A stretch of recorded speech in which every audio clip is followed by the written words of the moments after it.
they make it into a meme for the internet just to explode. I mean, so look, maybe he made up a little story or something, but I mean, come on, the guy's had a rough year. I mean, now you have military guys yelling at the radio right now. Maybe made up a little story.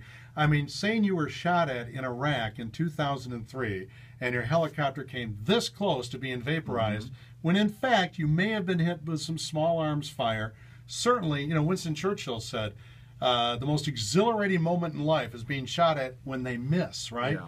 But this is more than just, embellishing a little story here. And the military guys, the veterans, even those who are with him, albeit some of their stories are somewhat confusing, they're all pretty disgusted with the puffing up of that story. Well, yes, I understand their reason for being upset with him, but I don't think that. I don't feel like what does Brian Williams have to gain by making up a story beyond. I mean, I don't think he's going to receive any. Wasn't going to get any accolades. I think that maybe he just kind of embellished it because he was on Letterman. I think when you do those kind of shows, it wasn't like he was reporting on the nightly news, like, oh, this is what happened to me last night. You're told to come up with a good anecdote, 3 good anecdotes that Dave will like, right? Yeah. And puff them up so that they play. I tell a lot of stories in my stand-up, and a lot of times people come up to me after and be like, there's no way that's true. And I'm like, 80% of that's true. And then 20% is just little touches and things that I put on there. But in this day and age, if you're a politician or a media anchorman or a media person, a reporter, ostensibly a reporter, then you know what? Everybody's out to get you anyway, and you better make sure that you say the exact right thing, lest you're going to be called out on Twitter and Instagram and the rest of social media, and now you're going to twist in the wind. Yeah, well, he's paying for it now, I guess. I mean, look, do you think that he should step down from NBC News? No, I don't think so. I don't see it being a career-threatening situation, but I do see some credibility being lost. I mean, if you want to look at it like that. Well, look, I feel like people, if you watch Brian Williams, he does I watch the nightly news every night with him. He does a great job doing the news. I will continue to watch him. It doesn't affect my opinion of him as a journalist at all. But there are people that I'm sure have watch him reluctantly or watch him with with a jaded eye, and they now have ammunition for sure. So So you want to support him because you think he does a nice job, and there's his daughter too. Yeah, his daughter. I mean, look, that's a rough thing. That's a rough thing Yeah. to go through. I'm glad I every have a Monday. son, not a Every daughter. Monday, you got to go on the news and you got to report the news as if your daughter wasn't up there the night before on HBO. I heard you talking previously. I was watching one of your stand-up specials recently, and you were talking about you have kids, right? A couple two kids. boys. Yeah, 2 boys, and how they essentially just terrorize the babysitter. Yes. We had a babysitter, and then we don't have her anymore. Did you have anything to do with that? No. Okay, good. Not really. Yeah. Sort of second-handed.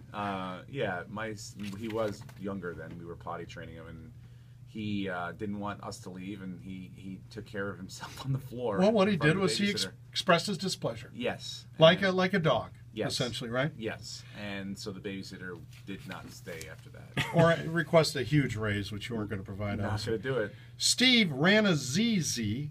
It's actually pronounced Smith. Smith. Steve Smith is here, a native of New York, lives in L.A., probably best known to fans as Kevin MacArthur on the League, which is on FX. That goes one more season, right? We're going to shoot one more season, yes. Because you play a fantasy football guy, the fantasy football guy, do you have to put up with crazed fantasy football aficionados who are asking for your advice or calling you out for wrong picks? Yes, all the time. Football season is the season I have to pretend that I care about other people's fantasy teams, when in actuality, nobody cares about it. It's like listening to other people's dreams. They're not nearly as interesting to anyone else as they are to you. Or kid stories. You want to talk about your kids. I don't want to hear about your kids. Nobody wants to hear about my kids. Unless there's a babysitter involved in some terrible, terrible event. Exactly. So these football teams that people make up, they're not as fun to deal with. For me, it's not as much fun. I play fantasy football, and I'm not good at it. And people ask me for advice all the time, and I tell them what I think, but it's a weirdly shaped ball. It's going to bounce strange. Things are going to happen. Someone's going to throw on 2nd and 1 from the goal line at the Super Bowl instead of running it in 3 times. So Are you you- don't know what people are going to do. It's a very strange and fickle game. Please don't hurt me when I give you the wrong advice. That's all I'm asking. Steve, are you disappointed it's getting canceled? I mean, did they decide to cancel based on what budget, based on ratings? No, Just it's done? not. They're not. They wanted us actually to do a couple more seasons, but we had signed on originally to do 6, and we came to the. We wanted to do one more. We wanted to go out the way we, one season, 13 episodes. So it was a very much mutual decision. We were all getting very busy, and the show is a lot of fun to make. But certain times we've done almost 100 episodes. It's time to move on. And now 100 episodes. When does it reach the tipping point where mailbox money becomes significant in your life? It's a little different on these cable shows because it's going to run on FXX for a while, and then it's also on Netflix. It's a hugely watched show on Netflix. So it's not going to be Seinfeld syndication or anything, but they'll sell it somewhere, and it'll be a nice little piece for the future, generational wealth.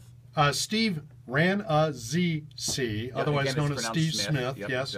yep. Tonight and tomorrow night, Zanies in Rosemont.